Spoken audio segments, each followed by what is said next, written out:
tidak perlu juga untuk menceritakan kekurangan suamimu kepada orang tuamu, kepada familimu. Karena yang menjadi penolong suamimu adalah kamu, istri, bukan orang tuamu, bukan sanak familimu. Tidak. Dengar ya. Jadi cukup yang tahu cuma kamu, dia, dan Tuhan.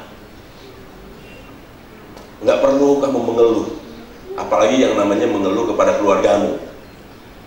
Ya, ketika mereka masuk dalam rumah tangga, bapak ibu yang sudah masuk dalam rumah tangga, tentunya pasti yang ngalami yang namanya gesekan, konflik, wah salah paham ini dan itu, betul ya? Kadang-kadang mungkin istri saudara yang salah, atau dirimu yang sebagai suami yang salah, dan masing-masing dalam suami istri ini akhirnya bentrok, ribut. Perhatikan Sanggam dan Elizabeth, ketika kamu ribut, yang belum tahu siapa yang salah. Menurut Sanggam yang salah adalah kamu, menurut kamu yang salah adalah dia, dan kamu lapor sama orang tuamu, begini. Orang tuamu bela kamu atau bela pasanganmu? Ibu, bapak? Bela siapa? Lo bela anak loh, bela saudara dong, bela marga dong. Sementara saudara tidak tahu akar permasalahannya apa. Yang mungkin anakmu yang salah, dan karena engkau berpihak kepada anakmu, engkau menyalahkan pasangannya. Dan ketika pasangannya rasa memang yang salah dia, ketika engkau membela anakmu yang salah, bagaimana perasaan dari sebelahnya ini? Ini orang tua gimana, bukan nasihatin malah ngebela gitu kan? Permasalahan tidak akan tambah baik, permasalahan akan tambah parah. Jadi kalaupun kamu mengalami konflik, jangan lari kepada keluargamu yang pasti akan membela dirimu, dan di situ tidak akan clear. Mereka pasti ada bela karena hubungan saudara ya. Bahkan sudah tahu salah pun ya pokoknya nggak mau tahu, pokoknya keluargaku harus aku bela. Itu sebabnya hati-hati. Oke? Carilah hamba Tuhan untuk bisa hadir di dalam konflikmu yang tidak ada hubungan darah. Karena kalau tidak, nasihatnya pun kadang bukan nasihat baik. Bisa nasihatnya adalah nasihat orang fasik. Permasalahanmu tidak akan pernah selesai. Cari hamba Tuhan yang bisa kau percaya, yang mulutnya tidak ember. Karena banyak juga hamba Tuhan mulutnya ember. Ketika kamu cerita sama hamba Tuhan, disampaikan sama yang lain. Jadi hati-hati. Kalau memang kau bisa gumuli sendiri, bicara sama Tuhan, nggak perlu juga pihak ketiga masuk. Oke, dan itu sudah dibimbing ya di dalam pernikah ya. Ya, jadi penolong. Elizabeth adalah menolong apapun kesusahan, apapun keadaan, apapun ke situasi. Dan ingat, kalau keberhasilan rumah tangga, keberhasilan seorang pria bisa menjadi seorang pria yang tangguh. Ingat para pria, tanpa penolong dari istrimu, engkau tidak bisa sampai di sana. Jadi jangan jumawa, ya. Jadi perhatikan firman Tuhan hari ini. Mengapa Tuhan berkata tidak baik kalau manusia itu hanya seorang diri? Ya, sebab Allah ingin manusia itu memenuhi bumi, bukan hanya sekedar menikah, dan karena mungkin ya karena tuntutan seksual, karena tuntutan ekonomi, karena tuntutan sosial atau apapun. Tidak, tetapi dasar pernikahanmu adalah firman Tuhan. Kalau Sanggam memang tidak baik kalau seorang diri, dan Elizabeth firman Tuhan bilang memang tidak baik kalau kamu seorang diri, kecuali yang memang ditentukan oleh Tuhan. Apa yang diinginkan dari pernikahan, dari rumah tanggamu? Kita lihat di dalam Maleakhi pasal 2 ayat 15. Maleakhi pasal 2 ayat 15 berkata begini, bukankah Allah yang esa menjadikan mereka daging dan roh? Dan apakah yang dikehendaki kesatuan itu? Apa yang dikehendaki dari pernikahanmu? Sanggam dan Elizabeth? Jawabannya adalah keturunan ilahi. Jadi jagalah dirimu dan janganlah orang tidak setia terhadap istri dari masa mudanya. Jadi firman Tuhan ini untuk Sanggam. Engkau harus setia dari sejak muda. Engkau tidak bisa dan tidak boleh. Ketika engkau selingkuh, engkau bukan saja mengkhianati istrimu, tetapi engkau mengkhianati Tuhan. Bukankah Allah yang esa menjadikan mereka daging dan roh? Dan apakah yang dikehendaki kesatuan pernikahanmu itu, yaitu menghadirkan keturunan ilahi? Jadi jagalah dirimu, menghadirkan keturunan, melahirkan keturunan ilahi dengan Sanggam, untuk dapat mempunyai anak-anak yang anak-anak ilahi. Kalau kamu setia kepada istrimu dari sejak muda, sejak hari ini, jangan hianati. Dan firman Tuhan bilang, seorang pria yang tidak setia dalam pernikahannya, ya, dia itu seperti menjaring angin. Angin dijaring dapat nggak? Dapat. Tapi firman Tuhan bilang, tetapi ia menuai badai. Angin yang dijaring nggak dapat, tetapi badai pasti datang. Hati-hati dengan ketidaksetiaan. Hati-hati, ya. Jadi jagalah dirimu dan janganlah orang tidak setia terhadap istri. Nah, terhadap istri berarti suami dong, ini firman Tuhan untuk suami ya, firman Tuhan ini dari masa mudanya. Bilang sama Elizabeth, aku mau jadi suami yang setia. Aku mau jadi suami yang setia. Oh, lihatnya yang baik dong. Aku mau jadi suami yang setia. Aku mau. Supaya Elizabethnya juga nggak takut. Ini ngomong bener atau ngancam gitu ya. Aku mau jadi suami yang setia. Saya nggak tahu ya, tentara ini memang pacarannya begini kali ya. Kayak lagi laporan ke para komandan. Elizabeth dengar, dia mau setia dari sejak muda. Sejak muda badan bagus ya. Nanti begitu pas sudah melahirkan, 1, 2, 3, wah wis. Seorang ibu setelah melahirkan, yang dia pikir bukan badannya, tapi dia memikirkan anaknya bagaimana terpelihara, dia sehat. Makanya dia makan banyak, tanpa dia sadari badannya tambah melar. Ya, jangan sampai kamu nanti kemudian hari nyanyi, anggota dewan tuh ya, Pak Anang tuh. Pernah ku mencintaimu, tapi tak begini. Enggak gitu ya. Jadi dia nanti melar pun karena gara-gara kamu. Dengarkan firman Tuhan yang tertulis di dalam 1 Petrus pasal 3 ayat 1 dan 2. 1 Petrus pasal 3 ayat 1 dan 2. Demikian juga, tadi kan untuk suami. Nah, dengar ya. Jadi tadi belum denger tuh, nah sekarang dengerin kamu. Demikian juga kamu, hai istri. Istri. Oh, istri-istri ini berarti suaminya punya istri 2 ya? Enggak ya, karena ini sifatnya umum, bukan cuma Elizabeth, tetapi para istri yang ada di sini dengar. Itu maksud dari firman Tuhan. Jangan salah menerjemahkan. Jadi jangan bilang, oh ini firman Tuhan bilang demikian juga hai istri-istri, berarti dia satu orang bisa punya istri banyak dong. Enggak, ini bersifat jamak kepada kita yang hadir. Tunduklah kepada suamimu. Apa? Bukan tandinglah. Tanduklah suamimu. Bukan. Tunduk kepada suamimu, supaya jika ada orang di antara mereka yang tidak taat kepada firman Tuhan, kepada firman, bila suami tidak taat kepada firman, tetap tunduk.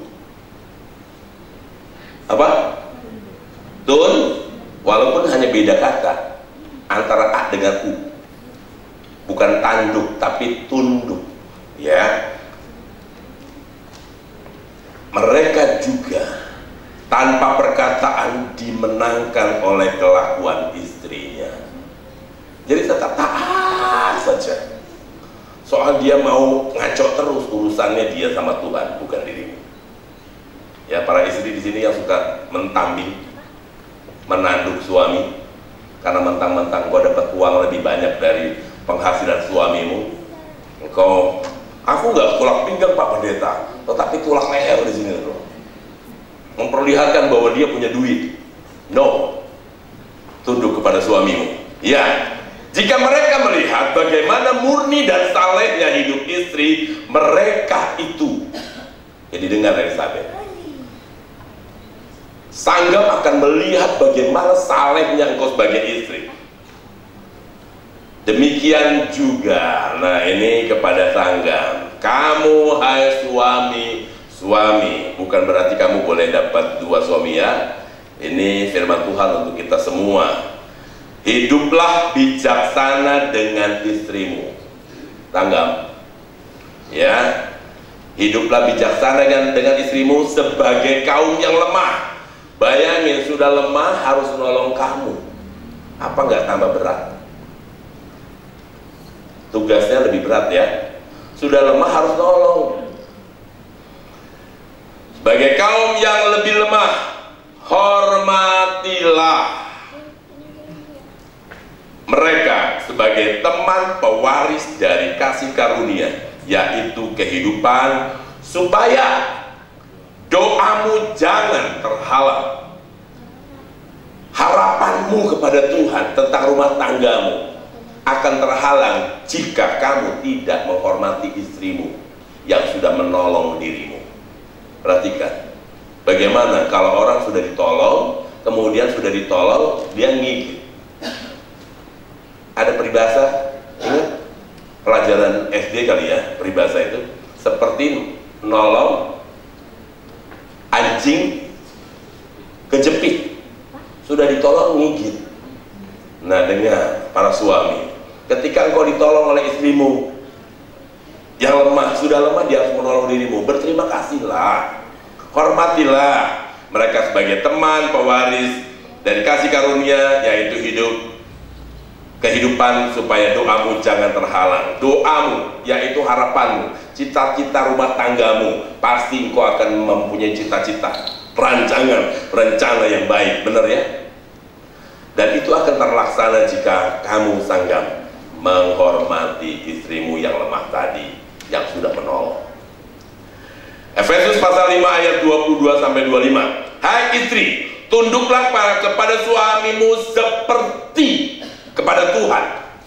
Istri tunduk kepada suami seperti kamu tunduk kepada Tuhan. Bayangin, standarnya adalah menghormati kepada suami itu, menghormatinya sama seperti kamu menghormati Tuhan. Itu standarnya, bukan standar manusia, bukan standar budaya atau juga tidak. Standarnya standar Tuhan. Mengasihinya seperti tunduk kepada Tuhan. Karena suami adalah kepala istri, jadi inilah kepalamu. Sama seperti Kristus adalah kepala jemaat, dialah yang menyelamatkan tubuh. Jadi keselamatan istri ada di tangan suami. Oke. Karena itu, sebagaimana jemaat tunduk kepada Kristus, demikian jugalah istri kepada suami dalam segala sesuatu, bukan cuma salah satu. Semua. Suami yang bagaimana? Ya tadi, suami yang brengsek tadi. Yang karena kesalehan istrinya dia bertobat. Sudah nggak bertobat harus tetap dihormati. Tahu Elizabeth? Ini firman Tuhan berat ya? Berat. Tetapi ada penolong bagimu, yaitu Roh Kudus yang sudah ada padamu. Dia akan memberitahukan bagaimana cara menaklukkan suami. Oke. Kemudian, hai suami, sanggam, kasihilah istrimu sebagaimana Kristus telah mengasihi jemaat dan telah menyerahkan dirinya baginya. Hai suami, kasihilah istrimu sebagaimana Kristus telah mengasihi jemaat. Standar kasih kamu kepada Elisabeth, standarnya seperti Kristus mengasihi kamu. Yang berkorban, korbankanlah dirimu sebagai bukti bahwa engkau mengasihi istrimu. Korbankan. Tahu ya? Oke. 1 Korintus pasal 11 ayat 3 berkata begini, tetapi aku mau, kata Rasul Paulus, supaya kamu mengetahui hal ini, yaitu kepala dari tiap-tiap laki-laki ialah Kristus. Kepala dari sanggam adalah Kristus. Kepala dari perempuan, kepalamu ialah laki-laki. Kepala dari perempuan ialah laki-laki, dan kepala dari Kristus ialah Allah. Jadi Elisabeth punya kepala? Siapa kepalamu? Mana kepalamu? Mana? Lihat. Mumpung di sini, lihat. Kamu kepalaku ya. Oke? Begitu. Nah, jadi sanggam mengasihi, mau mengasihi Elisabeth sama seperti Kristus mengasihimu. Kamu tunduk kepada suamimu seperti kamu tunduk kepada Allah. Oke, itu nggak gampang. Tetapi saya mau kasih clue, itu bisa terjadi bila mana kasih Tuhan memenuhi hati, pikiran, dan perasaan dan tindakanmu. Kasih Kristus yang memampukan kamu Elisabeth tunduk kepada suami, dan hanya kasih Kristus yang bisa melakukan sanggam mengasihi istri yang mungkin agak cerewet, bahkan amat-amat gitu ya, teramat cerewet. Ya, kasihi dia. Tahu, ini dari Tuhan. Elisabeth dari Tuhan. Elisabeth tahu dia dari Tuhan. Tentunya dia nggak sempurna. Sanggam tidak sempurna. Elisabeth tidak sempurna. Ini jodohmu. Tapi saya mau katakan, Elisabeth dan sanggam, ya, kamu menerima dia dengan segala kelebihan dan dengan segala kekurangan. Nanti setelah nikah, kamu baru tahu kekurangan sanggam apa. Setelah nikah berapa bulan, sanggam baru tahu Elisabeth seperti apa kekurangannya. Oke. Kalau kemarin-kemarin karena masih jaga supaya jangan putus, ya semua yang muncul baik-baik. Seorang yang bijak bicara begini, di dalam hubungan human relation seorang pria dengan wanita, bahkan di dalam rumah tangga, itu mereka punya karakteristik yang berbeda mendominasi seseorang. Pria itu kalau dihitung dari 10 karakter, dalam mendominasi kehidupan seorang pria yang jalan duluan ini ada 9 9 pikiran, ya, logika. Dari 10, 9 logika yang jalan dalam mengerjakan sesuatu. Dan perasaan cuma 1 yang dipakai. Dari 10, 9 logika. Perasaannya cuma 1 yang berjalan. Jadi memang suamimu ini adalah makhluk tanpa perasaan. Tahu ya? Begitu. Kamu udah nangis-nangis, dia tenang aja begitu. Seperti bahkan tanpa perasaan. Dia udah ngomong apa juga dia nggak tahu. Dia udah salah apapun dia nggak tahu. Karena memang perasaannya cuma jalan 1. Yang lainnya 9 dipakai untuk logika, mikir. Makanya ketika laki-laki ditanya bagaimana, saya pikir begini loh Pak. Nah begitu. Itu udah begitu. Saya pikir. Tapi jawaban seorang wanita dari 10 yang mendominasi, 9 perasaan yang menguasai seorang wanita, yang mengendalikan 9. Logikanya cuma dipakai 1. Hanya ada satu. Kalau mereka masing-masing dipersatukan, menikah tidak dipersatukan, berapa perasaan? 9. Sementara suamimu cuma punya satu perasaan. Logika sanggap 9 logika. Perasaan cuma satu. Kalau kamu berpisah, ini nggak bakal ketemu. Nggak bakal ketemu. Tetapi firman Tuhan bilang begini, mereka tidak lagi 2, tetapi 1. 9 perasaan dengan 1 logika. Dengan 9 logika 1 perasaan. Kalau disatukan begitu, berapa perasaan? 10. Berapa logika? Itulah filosofinya di dalam rumah tangga. Jadi saling melengkapi, bukan saling menuntut. Kalau menuntut nggak bakal nyampe, nggak akan selesai. Dan saya mengatakan kepada sanggam, kunci rumah tangga, kunci berkat rumah tanggamu tertulis di dalam Mazmur pasal 128. Mazmur 128 ayat 1 sampai 6. Nyanyian Zarah, berbahagialah setiap orang yang takut akan Tuhan, yang hidup menurut jalan yang ditunjukkannya. Apabila engkau memakan hasil jerih payah tanganmu, berbahagialah engkau dan baiklah keadaanmu. Istrimu akan menjadi seperti pohon anggur yang subur di dalam rumahmu. Jadi firman Tuhan ini ditujukan kepada siapa? Suami, kepada kamu. Kamu mau diberkati rumah tanggamu? Itu tergantung bagaimana dirimu. Jadi jangan salahkan istrimu ya. Sesungguhnya demikianlah akan diberkati orang laki-laki yang takut. Ya. Sesungguhnya demikianlah akan diberkati orang laki-laki yang takut akan Tuhan. Kiranya Tuhan memberkati engkau dan Sion, supaya engkau melihat kebahagiaan Yerusalem seumur hidupmu, dan melihat anak-anak dari anak-anakmu damai sejahtera atas Israel. Israel di sini bicara tentang umat pilihan Tuhan. Engkau akan melihat anak-anak dari anak-anakmu, berarti sampai engkau jadi opung. Jadi bapak-bapak,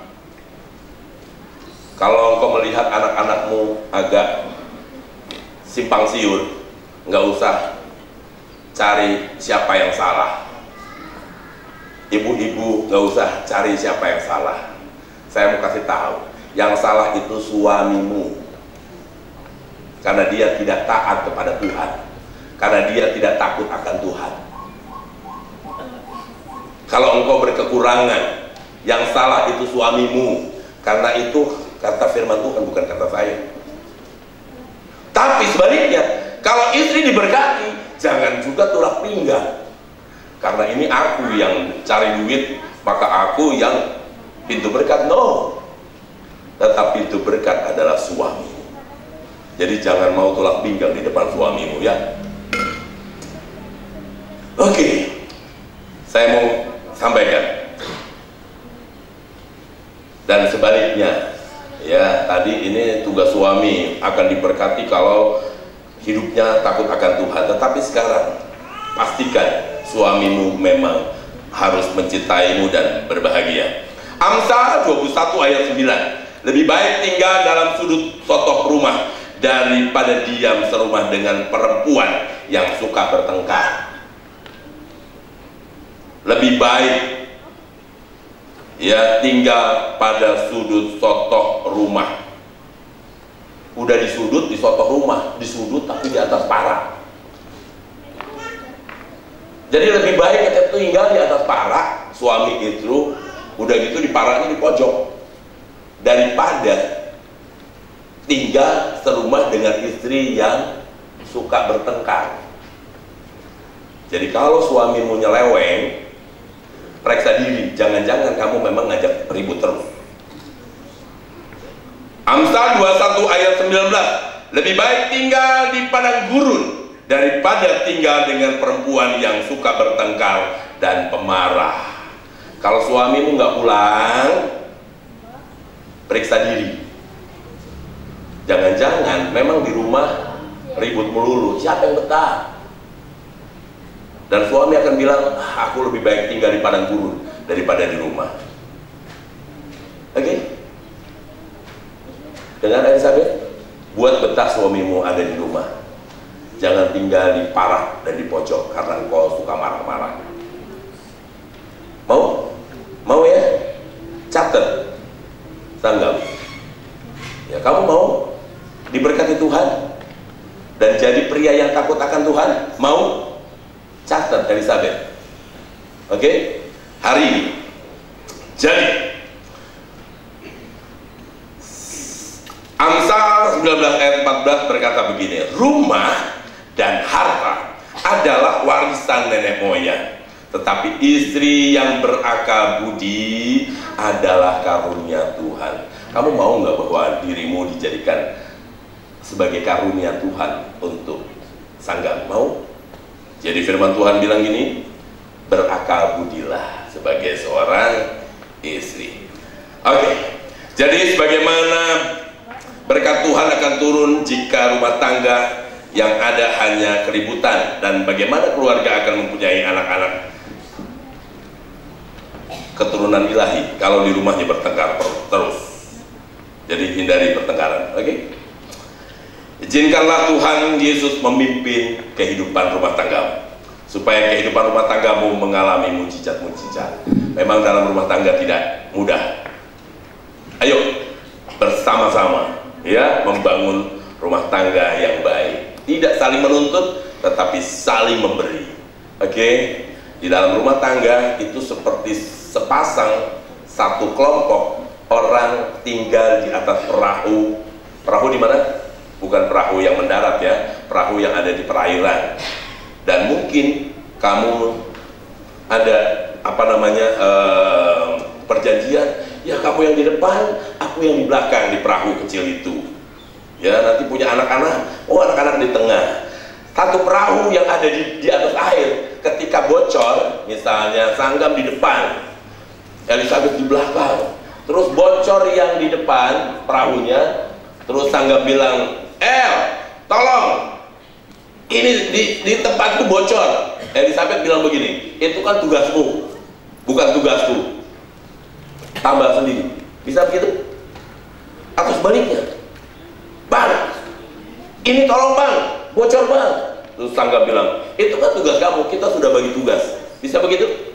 Tidak. Ketika kebocoran itu tidak terselesaikan, maka yang tenggelam satu perahu itu. Jadi boleh-boleh saja ketika suami mungkin sudah tidak bekerja atau tidak bisa melakukan apa, bisa diambil alih dulu sama istri. Atau sebaliknya, ketika seorang istri sudah tidak bisa lagi melakukan kewajibannya, tidak ada salahnya seorang suami juga menggantikan pekerjaan istrinya. Boleh-boleh saja, bisa-bisa saja, itu tidak masalah. Dan nanti setelah ada punya anak, ya suami bilang, oh kok ini anak belum mandi, ini kamu sih istri, ya itu anak siapa? Anak berdua kan? Kalau memang harus ngurus anak berdua, ya urus anak berdua. Kalau rumah berantakan, ya uruslah berdua. Tidak saling menyalahi, tidak saling menyalahkan. Bersihkanlah berdua, bereskanlah berdua. Tidak ada salahnya juga suami ikut masak. Ketika dalam satu situasi kondisi sesuatu tertentu, istri nggak bisa turun ke dapur, ya suami turun ke dapur. Why not? Kenapa tidak? Boleh-boleh saja. Oke? Bisa ya di cross gitu supaya rumah tanggamu tetap langgeng. Oke. Betapa indah hubungan pernikahan kalian yang digambarkan oleh Tuhan melalui satu persatuan antara gereja